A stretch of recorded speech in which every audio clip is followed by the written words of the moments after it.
I, 30M, need opinions on my situation with my father, 65M, and sister Sarah, 35F. Everything started 3 years ago when my father decided he wanted to buy a house. He had been renting all his life and finally wanted a place of his own. The problem was that he didn't have enough money saved up, and the banks weren't giving him a good interest rate due to his age and credit score. I had been working in tech for 8 years and had saved up a decent amount. When father approached me about helping him buy the house, I didn't think twice. We decided that I would contribute 40% of the down payment and he would contribute 60%. The house was put in both our names since I was contributing a significant amount. Some background about our family: my mother passed away when I was 12, and father raised me and Sarah as a single parent. He worked 2 jobs to support us and made sure we both got good education. Sarah was always the favorite child though. Being the older sibling, she got more attention and father always sided with her in any argument. This continued into our adult lives too. Sarah married Mike, 37M, right after college. Mike worked in sales and they lived in another city, about 4 hours away. I stayed in our city, got a job in tech, and focused on building my career. Father lived alone in a rented apartment and I visited him every weekend. When we bought the house together 3 years ago, the plan was simple. Father would live there, and I would continue staying in my apartment since it was closer to my office. I would visit him regularly and help with maintenance and repairs. Everything worked perfectly for the first 2 years. Last year, Mike lost his job due to company restructuring. They tried to manage with Sarah's income for a few months but it wasn't enough. Mike struggled to find work in their city. Finally, they decided to move back to our city for better opportunities. Father offered them to stay with him while they looked for a place. I was actually supportive of this arrangement initially. I even helped Mike update his resume and referred him to some companies. Sarah seemed grateful and things were cordial between us. They moved in with father about 8 months ago. Things started changing around 6 months ago. First, father began dropping hints about how Sarah and Mike were struggling financially. He would mention how expensive rent was in our city and how difficult it was for them to save for their own place. I sympathized but didn't think much of it. Then the conversations became more direct. Father suggested that since I had my own apartment and a good job, maybe I should consider signing over my portion of the house to Mike. His argument was that they needed it more than I did. I refused because that made no sense. I had invested my hard-earned money in that house. That's when the real manipulation started. Father would call me daily, sometimes multiple times, telling me how selfish I was being. He brought up how he had raised us alone after mom died, how he had always put us first, and how I was betraying family values by not helping my sister. Sarah joined in too, sending long messages about how I had a stable job while Mike was struggling. They even involved our extended family. My aunts and uncles started calling, telling me how disappointed they were in my behavior. Sarah would cry to them about how her husband was depressed due to unemployment and how I was refusing to help despite having means. The emotional manipulation got worse when they started bringing up mom. Father would say things like, "Your mother would be so disappointed to see you refusing to help your sister," or "This is not how we raised you." Sarah would remind me of how mom always wanted us to stick together and support each other. After weeks of this constant pressure and guilt tripping, I finally gave in. I signed over my share of the house to Mike, thinking it would bring peace to the family. Father and Sarah acted very grateful initially. They said I had done the right thing and that mom would be proud. But things only got worse after that. About a month after I signed the papers, father told me I couldn't come over to the house anymore. He said Mike felt uncomfortable with my visits because he thought I was checking up on my former investment. I was completely shocked. Not only had they taken my share of the house, but now they were banning me from visiting my own father. When I tried to reason with father, pointing out how unfair this was, he sided with Mike completely. He said I needed to respect their privacy and that it was their house now. Sarah started spreading stories in our extended family about how I was harassing them and wouldn't let them live peacefully even after giving up my share. Most of our relatives believed Sarah's version because she had always been the more social one who maintained better relationships with family. They started treating me coldly at family gatherings. Only my cousin Tom, 32M, stood by me. He could see through their manipulation and advised me to cut contact with all of them. I know I was stupid to sign over my share. I let them emotionally manipulate me using mom's memory and family obligations. But I never expected them to completely cut me off after getting what they wanted.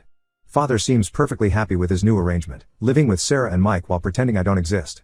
I'm still paying off the loan I had taken for my share of the down payment. Every time I make a payment, I'm reminded of how they took advantage of me.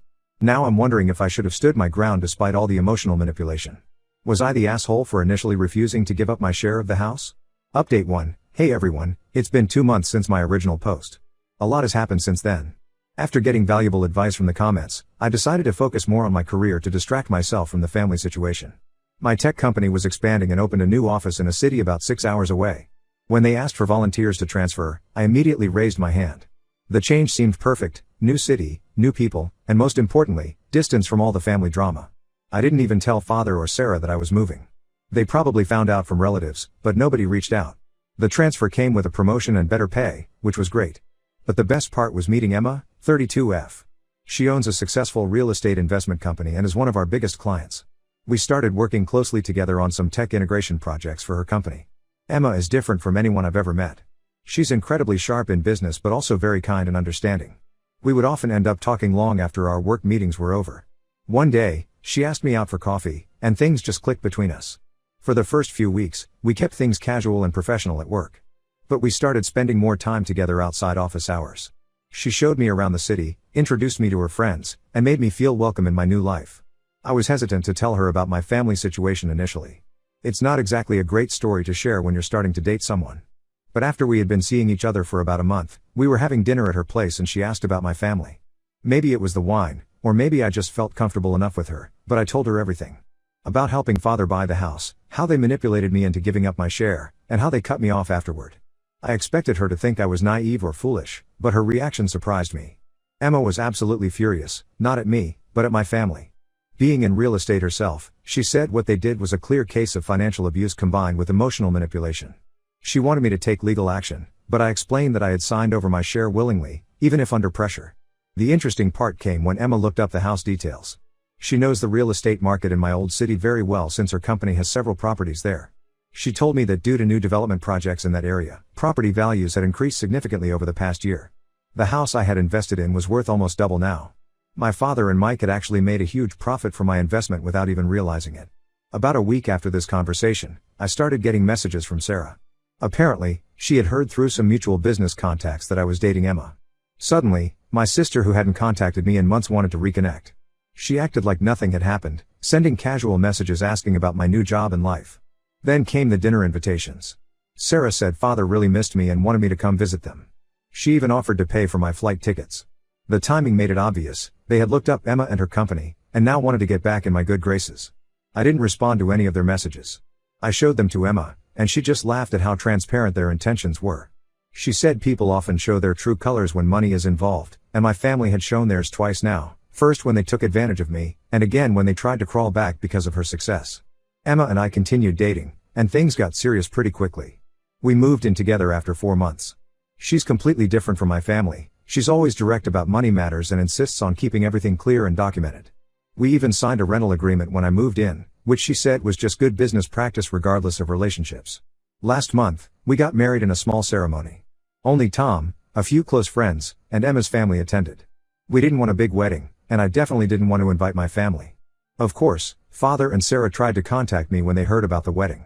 They sent messages about how hurt they were to be excluded, how families should stick together, and all that. I had already blocked them everywhere. Tom came to the wedding and told me that Sarah had been telling everyone that I was being manipulated by my rich girlfriend, now wife, into abandoning my family. The irony of that accusation after what they did to me is just incredible. But I don't care anymore about what they say. Emma and I are happy, and that's all that matters to me now. I know this update might seem like a fairy tale ending. Guy gets betrayed by family, moves away, meets successful woman, falls in love. But life is strange sometimes. Emma says what my family did to me actually worked out in my favor because it gave me the push to move away and start fresh. I'm not sure I agree completely, but I am happier now than I've been in a long time. The only thing that still bothers me is that they got away with what they did. But Emma just smiles whenever I mention this and says patience, things have a way of working out. I'm not sure what she means by that, but I've learned to trust her instincts. Update 2. It's been 6 months since my last update. Emma and I have been happily married and focusing on our life together. She's been teaching me about real estate investment, and we've been looking at properties in different cities, including my old city.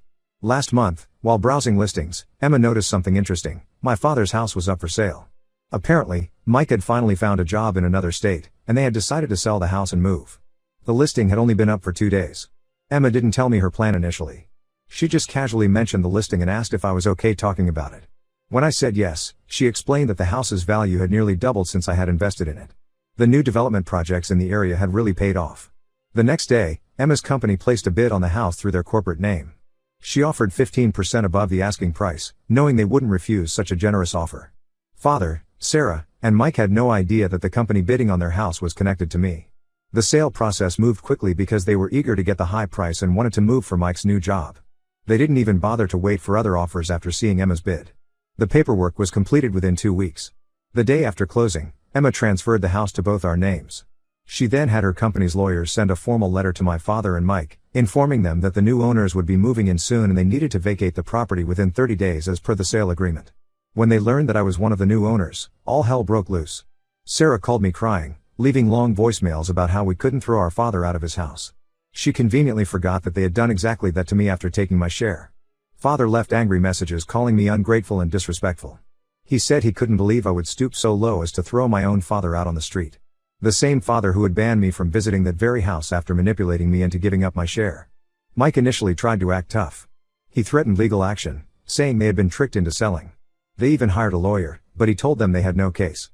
They had willingly listed the house for sale and accepted the highest bid. The fact that the buyer was connected to me was irrelevant since all paperwork was legal and proper. The best part was when Sarah tried to guilt trip me using Mom's memory again. She sent a long message about how Mom would be ashamed of me for being so heartless. Emma, who normally stays calm about everything, actually got angry at this. She drafted a reply reminding Sarah how they had used Mom's memory to manipulate me into giving up my investment, and then kicked me out of the house. Sarah didn't respond to that. They moved out last week, right at the end of the 30-day period. They left the house in pretty bad condition, dirty walls, stained carpets, and some minor damage to fixtures. Emma just shrugged it off and said we would renovate anyway. We're planning to rent out the house, neither of us wants to live there after everything that happened, but it feels good to have it back. Some of my relatives have been calling to tell me how wrong this was. They say I shouldn't have let my wife buy the house just for revenge. But they don't understand, this wasn't about revenge, it was about justice. They took advantage of my trust and manipulated me using family obligations. Emma helped me take back what was rightfully mine. Tom visited the house after they moved out and said this was perfect karma. He reminded me how they had pressured me into giving up my share by saying family should help each other. Now they're learning that karma works both ways. Emma says this is just good business, we got a valuable property in a developing area, and they got more than fair market value for it. She's already planning renovations to increase the rental value. Sometimes I look at her and wonder how I got so lucky. She not only understood my pain but helped me get justice in the most elegant way possible. Father, Sarah, and Mike are moving to their new state next week. Good riddance, I say. The house that they took from me through emotional manipulation is back in my name, and this time, no amount of guilt tripping is going to make me give it up. Update 3, it's been a year since everything happened. The house has been completely renovated and is now rented to a lovely family, a doctor, his wife, and their 2 kids. The rental income is actually higher than what we expected, thanks to Emma's smart upgrades to the property. My father, Sarah, and Mike moved to their new state for Mike's job. The last I heard, they bought a smaller house there using the money from our purchase. They tried to reach out several times through relatives, especially during holidays. They sent messages about how families should forgive each other and move forward, but I maintained no contact. Sarah had a baby 3 months ago, and suddenly all the relatives started pressuring me to reconcile. They said I should let go of the past because I was an uncle now. My aunt called to tell me that father cried when he heard about my decision to not visit the baby. Apparently, Sarah had hoped that her baby would bring the family back together. What they don't understand is that this isn't about holding a grudge. They didn't just take my investment, they manipulated me using my mother's memory, took advantage of my trust, and then cut me out of their lives when they got what they wanted. Only when Emma came into the picture with her success did they try to reconnect. That shows their true character. Tom visited us last month and updated me on the family gossip. Apparently, Sarah and father have been telling everyone that I betrayed the family by throwing them out of their home. They say I let money and my rich wife change me, and that I forgot all family values. They conveniently forget to mention how they manipulated me and took my investment, or how they banned me from visiting the house after getting my share. Some family members have been quite critical of how Emma and I handled the situation. They say buying the house was unnecessarily vindictive and that we could have just let them sell it to someone else. But I disagree, it wasn't about being vindictive, it was about justice. They needed to learn that actions have consequences. Emma and I are expecting our first child now. We've decided not to share this news with my family. I don't want my child growing up around people who think it's okay to manipulate and take advantage of family members. Emma's family has been wonderful, and it's all the family we need. The rental income from the house goes into a separate account. Emma suggested we use it to start a college fund for our baby. It feels good knowing that the investment I almost lost will now help secure our child's future. Last week, Sarah sent a long email about how she misses her brother and wants our children to grow up knowing each other. She wrote about Mom again, saying she would want us to reconcile. I didn't respond. They lost the right to use Mom's memory against me when they used it to manipulate me the first time. I'm happy with my life now and have no interest in reconnecting with them. Emma says time and distance help heal all wounds, but some relationships are better left in the past. I agree. Sometimes the best thing you can do for your peace of mind is to close certain chapters completely. The whole experience taught me an important lesson about family. Blood relation doesn't give anyone the right to take advantage of you. Real family supports you and stands by you, like Emma did, not manipulates you for their benefit like my father and sister did.